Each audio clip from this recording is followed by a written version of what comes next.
December 16th, 2017. The New York Times publishes an article that reveals the existence of a top-secret military program known as AATIP, the Advanced Aerospace Threat Identification Program. Its purpose? To identify and investigate UFOs. Congress was informed about AATIP in a letter dated January 2018, and the Defense Intelligence Agency wrote to Congress and said the AATIP program was designed to look at far-term aviation threats to the United States out to maybe 40 years into the future. From Russia, China, Iran, North Korea, secret prototype aircraft, missiles, and drones. But there was an attachment to the letter and said, please find attached a list of all the products produced under the AATIP contract. Anti-gravity, invisibility, warp drive, wormholes, stargates. And when I looked at this list, it was astounding. In the weeks that follow, a number of previously classified videos are leaked to the public. Among them is footage of an encounter that took place in 2004 between a squadron of fighter jets and an unidentified flying craft that appears to be not of this world. Whatever this thing is in this video, it goes from a couple hundred miles per hour to thousands of miles per hour like that. That's the equivalent of going many hundreds of miles per hour and hitting a brick wall. So what would that do? It would turn your brain to mush. It would turn your body to jello. I mean, it would kill you instantly. So there's a technology in there that would protect a biological thing if it's a biological thing in there. We don't have that type of technology yet. We now know much more about the AATIP program and indeed government UFO investigations more generally than we knew a couple of years ago. So we have pilots who are involved in these incidents. We have radar operators. We have former intelligence officers who handled this, all going public, going on the record and saying this is real. Is the footage proof that UFOs not only exist, but that they employ technology that far surpasses our own? It's certainly a far-fetched notion, but according to one man who was there, the answer is yes. On the day of the incident, Petty Officer P.J. Hughes was stationed on the nearby USS Nimitz, the aircraft carrier from which the fighters were launched. His job was to facilitate the storage of radar data by an E-2C Hawkeye aircraft that was in the air at the same time that the fighter jets encountered the UFO. The easiest way to explain what an E-2C Hawkeye is by saying it's the quarterback of the air wing. It's got a bunch of sensors, it's got a bunch of communications equipment. We were doing some testing, and before that exercise was actually able to start, the object actually came up, so everybody got a good look at it, and then it just took off. I wasn't in the plane, so the information I'm getting is secondhand from the multitude of sources who've seen it. Oh my gosh, dude. Wow, look at that, man. Look at the It's a giant white cylindrical object, roughly 48 feet, 49 feet, somewhere in there. No windows, no engines, no flight control surfaces. A smooth object, basically. Just looked like a white Tic Tac, no visible means of propulsion. But be able to go from full blast to zero in time we can't measure. When that Hawkeye left, it was recording. When it came back, the recording was stopped. I took the bricks. There are classified hard drives that basically record everything it saw. Went down, put them in our safe. 20 minutes after I locked them in that safe, my executive officer shows up at my door with 2 uniformed Air Force officers. And he asked me for all the hard drives that were in that Hawkeye that were flying. Because normally we'd sign them out in a logbook saying, you know, XO took these serial numbers. And as I started to write, he's like, don't do it. So I hand them over, and away they went, and I never knew what happened to them. On April 27th, 2020, the Pentagon officially released the 3 now famous AATIP videos. By doing so, they acknowledged that the UFOs depicted were genuinely of unknown origin, although they stopped short of admitting they might also be extraterrestrial. The fact that the government wants to know more about things that we encounter in the sky and that the pilots see, there's something to it. The universe is way too big for us to be alone. There's something else out there.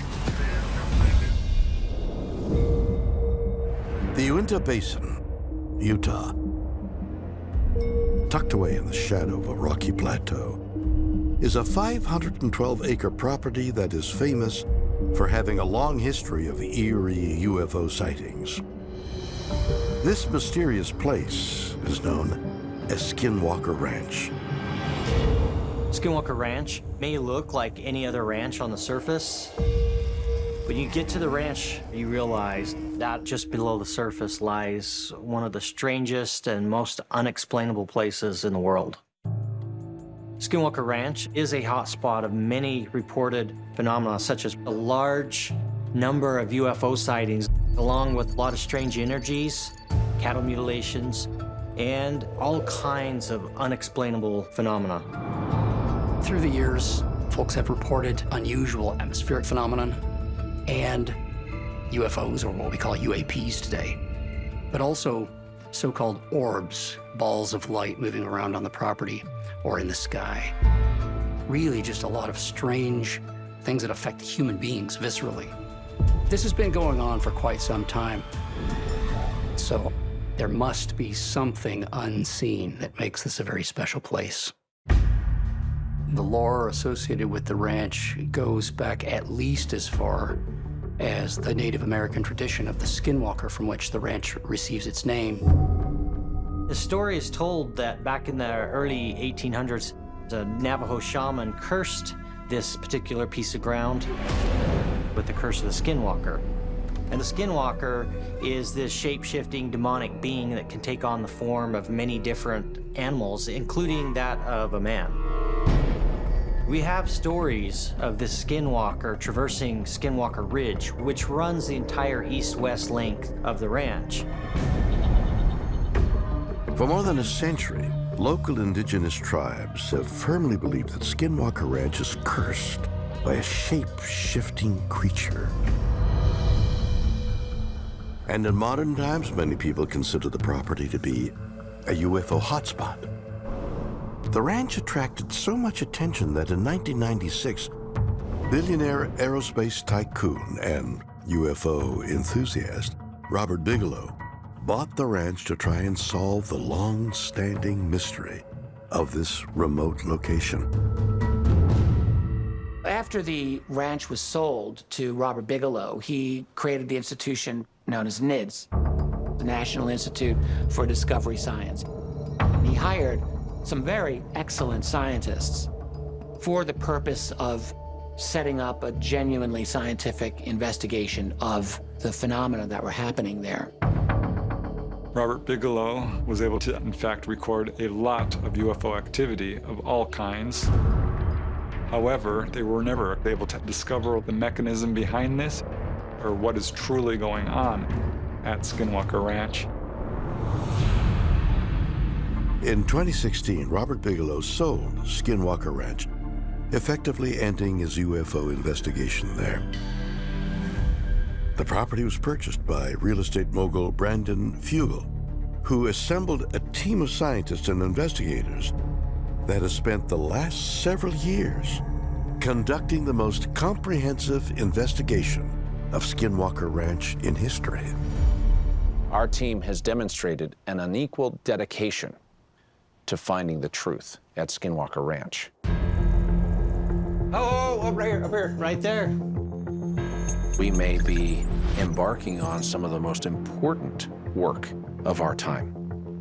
We are looking for the nature of the universe. And I truly believe that Skinwalker Ranch is a place where some of these questions may be answered, or at least better understood. I'm a scientist who is looking at the question of what are the UAPs and UFOs, and are we alone in the universe? There's so many different phenomena that happen at Skinwalker Ranch. And we have physical evidence of these phenomena existing with actual, real scientific equipment. Whereas the previous researchers were dependent upon VHS technology for recording things in time-lapse format, we're taking full high-definition video using a combination of what are called bullet cameras, PTZ or pan-tilt-zoom cameras that allow us to look around and zoom in on features of interest to discern between the mundane and the exceptional. Kingman, Arizona, May 21st, 1953. An unidentified object slams into a hill 8 miles northeast of the Kingman Airport. Within moments, the United States military springs into action. This time, they won't repeat the mistake they made at Roswell of letting the public find out about it. The Army descends on that hill, locks it down. Onlookers are trying to climb the hill to see it. Nope, can't see it. The Army puts up a tent, but it invites different scientists to come out and kind of examine it. It was estimated to be about 14 feet high, classic flying saucer shape. It had like rows of lights along the perimeter. They were all told to examine this site and provide their assessment. And then they were told, like, you are to take an oath and you are never to talk about this again. Unlike the crash at Roswell 6 years earlier, the U.S. military's response to the Kingman incident was so swift that it wasn't until years later that the world knew anything had occurred there. But how was an event of this apparent magnitude kept secret for so long? In my experience of government, there would need to be what we would call a standard operating procedure, and it's claimed that one was drawn up for UFO crashes after Roswell. And it seems that this was used in 1953 in relation to the Kingman UFO crash. An operations manual on how to deal with UFO crashes? As far-fetched as it sounds, UFO researchers believe that such a handbook not only exists, but was put in place to avoid the mistakes the U.S. military made trying to contain the earlier crash at Roswell in 1947. And they claim that the authors of this handbook were members of a shadowy organization known as the Majestic 12. Majestic 12, or MJ12, is believed by many researchers to be a group of individuals who are essentially are controlling the UFO cover-up. There are many, many documents that exist that say that MJ12 actually was a real government organization. Majestic 12 was signed into existence by President Harry Truman in September of 1947. Shortly after the Roswell incident, when the U.S. government decided it needed to have a main central oversight committee that would handle the so-called alien problem. And it contained many, many prominent members, including the head of the CIA at the time, or what became the CIA. Of all of the documents that I have ever received, most important to me is the Majestic 12, extraterrestrial entities and technology recovery and disposal. The document is about how you would take military units out into a field, gather extraterrestrial biological entities alive or dead, how you would get the craft, and it has top secret classification throughout. Bonnybridge, Scotland. This small village lies about 30 miles east of the city of Edinburgh. On the surface, Bonnybridge seems to be merely a quaint rural community. But appearances can be deceiving, because even though the town has a population of less than 10,000 people, there are approximately 300 UFO sightings reported here every year. So many, in fact, that Bonnybridge has become known as the UFO capital of the United Kingdom. According to locals, the sightings began in 1992. On a January evening way back in 1992, a local businessman, James Walker, claimed he saw this strange craft, this strange object in the sky. He was travelling between Bonnybridge and another town called Denny. It was around about 9 o'clock in the evening and was shocked by this tremendous array of triangular lights, which was about 200 to 300 feet above the road. He knew straight away that this was not a conventional aircraft or a helicopter of any way, shape, or size. And after about probably 10, 15 seconds, it just shot away and was gone. James Walker describes having witnessed a strange set of lights that really caught his attention. And that seemed to be the spark for what was going to become a wave of sightings over the ensuing years. In the past 30 years, there have been more than 6,000 UFO sightings over Bonnybridge. Many of them have been reported to a local councilman named Billy Buchanan, who is concerned about what is causing the phenomenon. I'm a representative of the community, and there have been thousands that came to me over the past few years saying that they have been seeing things in the sky that weren't what you could say conventional aircraft. And I had to try and give them an answer, as I'm still trying and being unsuccessful. For years, Billy Buchanan and other local officials have asked the British government to investigate the UFO reports over Bonnybridge. But curiously, their requests have been denied. The problem that we had was, I remember speaking to a member of the Parliament and says, can you not bring up a question in Westminster and ask the question, what's happening above the skies above Bonnybridge? Because all we've had as answers is that the Ministry of Defence said that there is nothing happening above the skies in Bonnybridge that is a threat to national security. So that means that either everybody in this area is talking a lot of rubbish, or else they know exactly what's going on. But this MP refused to do it. He says it would be political suicide for me to do it. Is the United Kingdom's Ministry of Defence trying to cover up the UFO sightings at Bonnybridge? Some researchers believe that it's a distinct possibility.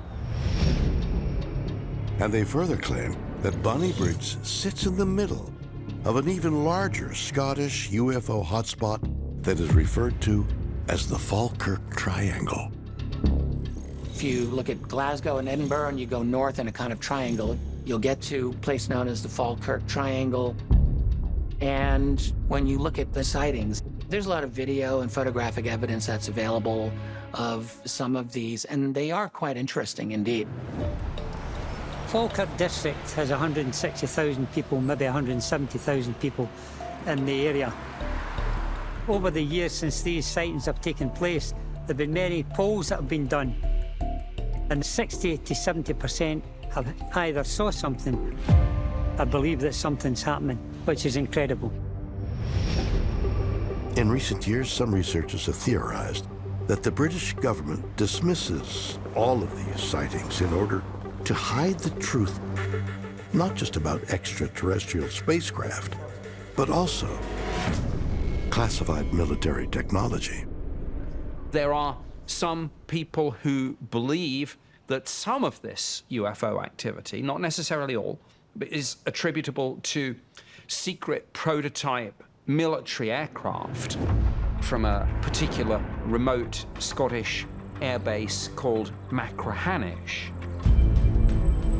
For a number of years, it's claimed that the Aurora aircraft, that large triangular-shaped secret reconnaissance aircraft, came into Machrihanish Airport because it's quite a long runway. And the local people are seeing objects in the sky similar to what we have here in Bonnybridge that do not conform to regular aircraft. So it may be our own technology in the skies above Bonnybridge. Could it be military? I mean, that's one of the questions that's been posed for years. I'm no ufologist. I'm a wee councillor for this place.